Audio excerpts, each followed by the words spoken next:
नमस्कार, welcome to study I Q. मैं हूं प्रशांत धवन। नाउ आज के समय वेस्टर्न मीडिया रिपोर्ट कर रहा है, लगातार आर्टिकल पब्लिश कर रहा है इस बारे में कि चाइना ने देखिए ऑलरेडी तैयारी कर ली है कि कल को अगर मान लीजिए यूएसए के सैंक्शंस के साथ साथ भारी भरकम टैरिफ्स, बेसिकली यूएस कुछ भी स्टेप अगर चाइना के अगेंस्ट उठाता है तो चाइना उस स्टेप से अपनी इकोनॉमी को बचाकर कैसे अपने देश को आगे लेकर जाएगा। इस पर चाइना ने एक इंटरैक्शन ग्रुप बना लिया है और कई महीनों से बाय द वे चाइना ने रशिया के साथ मिलकर इस बात की तैयारी करनी शुरू कर दी है कि जब ये लोग ताइवान पे अटैक करेंगे उस वक्त ट्रंप कुछ भी करे, चाहे सैंक्शन लगाए चाहे टैरिफ लगाए, चाइना विल बी प्रिपेयर्ड। और जो ये वर्ड है ना प्रिपेयर्ड, आपको समझना होगा इसका महत्व बहुत ज्यादा है। आपने बेंजामिन फ्रैंकलिन के बारे में सुना होगा। यूएसए के बहुत ही फेमस थिंकर, इन्वेस्टर, स्टेट्समैन, बहुत कुछ थे ये। इन्होंने बहुत कुछ किया अपनी लाइफ में। एक इनकी किताब भी है, the autobiography of Benjamin Franklin. Best seller है दुनिया भर में, पढ़िएगा कभी अगर आपको टाइम मिले। इनकी एक कोट है, छोटी सी कोट है मगर क्या इंपैक्टफुल कोट है। इन्होंने एक बार कहा था, by failing to prepare you are preparing to fail. मतलब कि अगर आप तैयारी करने में फेल कर जाते हो तो आप मान लीजिए अब आपने तैयारी कर ली है फेलियर की, अब आप पक्का फेल होंगे क्योंकि you did not prepare.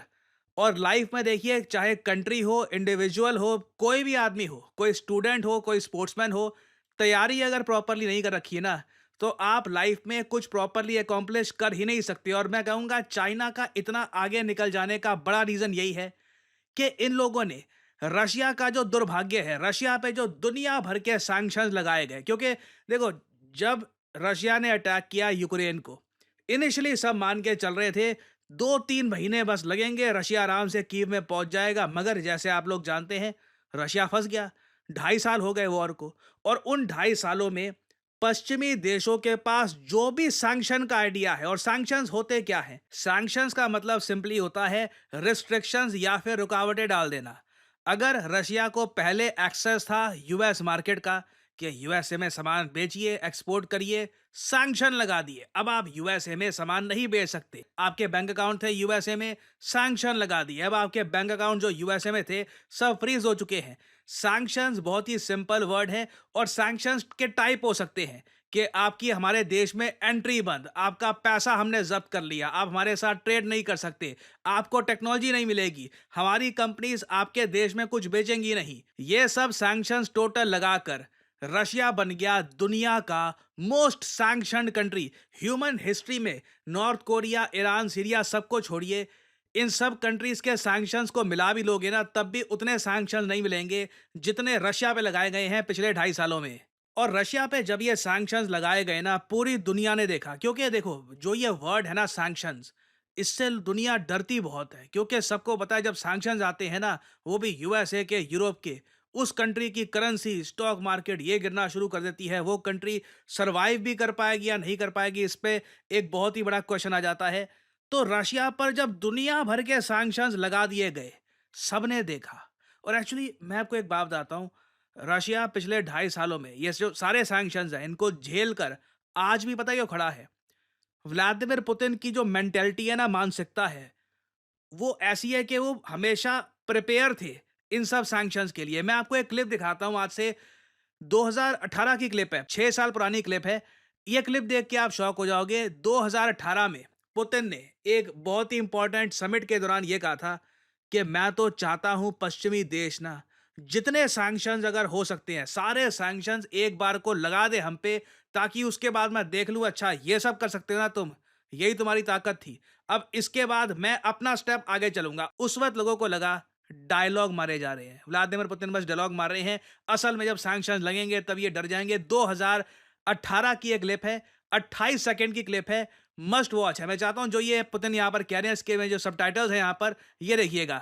Значит, вы знаете, я иногда думаю, что было бы хорошо для нас, если бы те, кто хочет войти If those who want to impose sanctions on Russia would go ahead and impose all the sanctions they can think of, एक बार को मैं चाहता हूं कि लगा दो हम पे सैंक्शंस। санкции, ввели бы все санкции, которые только можно ввести, आप चाहे रशियन ना समझते हो ना, टोन समझ जाओगे आप।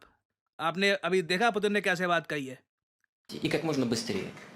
Это развязало бы нам руки для защиты своих национальных интересов такими средствами. ये क्लिप कभी मैं भूलूंगा नहीं, क्योंकि लोगों ने भी तालियां बजानी स्टार्ट कर दी थी। पुतिन तालियों के लिए भी रुके नहीं, क्योंकि ये स्टेटमेंट इन्होंने बस तालियों के लिए नहीं दी थी। He was prepared. इन्होंने कहा कि ठीक है, सैंक्शन लगा दो, दुनिया भी देख लेगी कि तुम्हारे सैंक्शंस झेल कर एक कंट्री खड़ा भी रह सकता है। ऐसा नहीं है कि इतने सारे सैंक्शन अगर हम पे लग जाते हैं तो हम बिखर जाएंगे। नाउ रशिया ने जो किया था इसको मैं कहूंगा ब्रेव, बहादुरी अपने आप में। मगर चाइना जो कर रहा है ना, इसको कहा जाता है विजडम, वाइज, सही डिसीजन लेना। देखिए, सबसे लाइफ में बढ़िया काम कोई आदमी ये कर सकता है, दूसरे की गलती से सीख ले। खुद गलती करके, चोट खा के, दर्द झेल कर कोई आदमी चीज सीखे तो उससे लाख दर्जे बढ़िया यही है कि किसी और की गलती है, आप सीख लो, अच्छा मुझे ये नहीं करना। चाइना ने पिछले 2.5 सालों में अपने बहुत सारे ऑफिसर्स को लगातार रशिया भेजा है। और इनका काम पता है क्या था? बेसिकली चाइना ने लिटरली अपनी गवर्नमेंट में एक अलग से सेक्शन बना दिया जिसका काम यही था कि रशिया पे जो भी सैंक्शन लगे हैं ना, चेक करो इस सब का इम्पैक्ट होता क्या है, कौन कौन सा रॉ मटेरियल कम आ रहा है रशिया में, कहाँ कहाँ इनको प्रॉब्लम आ रही है, जो इनके एक्सपोर्ट्स कम हो रहे हैं उसका क्या इम्पैक्ट आ रहा है, इनकी कौन कौन सी इंडस्ट्री है वहां पर चोट लग रही है सैंक्शंस की। ये चाइना ने प्रॉपरली स्टडी किया है इन रशिया। और अब वेस्टर्न मीडिया अब जाकर ये रिपोर्ट कर रहा है कि China is studying Russia sanctions. China एक, आप कह लीजिए, ऑलरेडी देखो जो ये सैंक्शंस हैं काफी हद तक एक्सपोज हो चुके हैं। डेफिनेटली रशियन इकोनॉमी को सैंक्शंस का झटका लगा है, बट उसके आगे आप अगर देखें फिर भी रशिया खड़ा है। चाइना चाहता है कि इस सब को भी ये स्टडी कर ले, ताकि कल को जब ये ताइवान पे अटैक करेंगे, या फिर मैं कहता हूं ताइवान पे अटैक ना भी करे, अभी रिसेंटली जो ट्रंप ने कहा है कि 100% टैरिफ लगा दूंगा अगर ब्रिक्स की करेंसी बनाई या फिर डॉलर को चुनौती दी। चाइना डॉलर को चुनौती देना चाहता है ऑब्वियसली। चाइना चाहता है कि इनकी करेंसी युआन ये इन द फ्यूचर दुनिया को डोमिनेट करे, अगर लेट्स से ब्रिक्स करेंसी नहीं बनती। तो उस पर्टिकुलर केस में भी चाइना ने प्रेपरेशन करनी स्टार्ट कर दी है कि कल को अगर यूएसए का प्रकोप टूटा, इन्होंने लगा दिए सैंक्शंस, टैरिफ भी लगा दिए, हम क्या करेंगे, हाउ विल वी सर्वाइव। उस वक्त हमारी इकोनॉमी के कौन कौन से सेक्टर्स हैं, कौन कौन से सेगमेंट्स हैं जहां पर हमें इमीडिएटली हेल्प पहुंचाने की आवश्यकता होगी। और ये जो प्रेपरेशन है ना, मैं आपको बता दूं, ये चाइना को बहुत हेल्प करेगी। कल को जब ये ताइवान पे या कहीं पर भी कुछ आक्रमण करते हैं, उस वक्त यूएसए के सैंक्शंस का इंपैक्ट मैं कहूंगा 60-70% कम हो जाएगा चाइना के इस मूव की वजह से।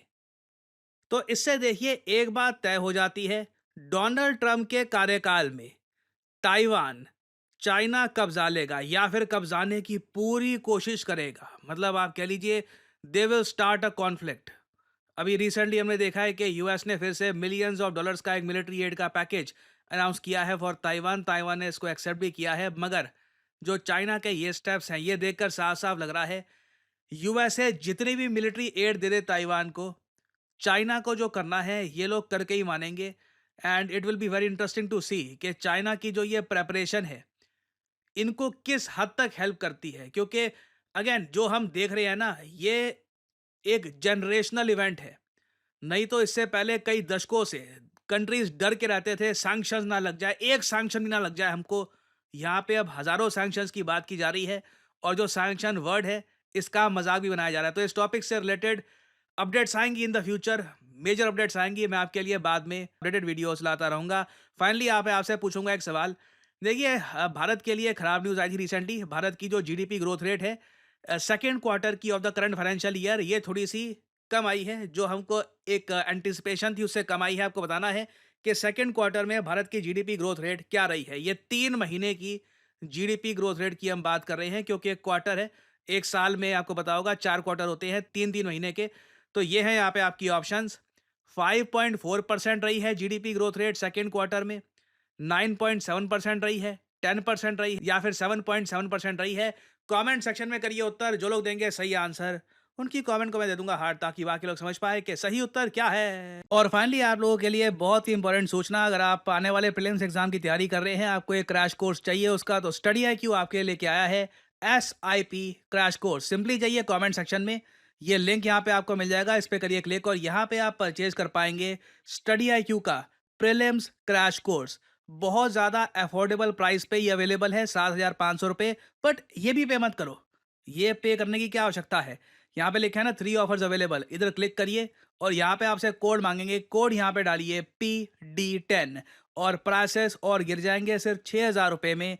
9 महीने की वैलिडिटी के साथ आप ये कोर्स कर सकते हैं परचेज। एक बहुत इंपॉर्टेंट क्रैश कोर्स है जिसमें जल्दी से आपकी यूपीएससी की प्रिपरेशन कराई जाएगी ताकि आप आने वाले एग्जामिनेशन के लिए खुद को प्रिपेयर कर पाएँ। यहाँ पे आपको पीपीटी नोट्स, सीसैट वर्कशॉप बहुत कुछ मिलता है। डिसिप्लिन्ड एक कोर्स है प्रॉपर। सो एनरोल करिए इसमें to properly prepare for your UPSC examination. So इसी नोट के साथ ये है वीडियो कांत। Thank you for listening and as I always say, may the gods watch over you.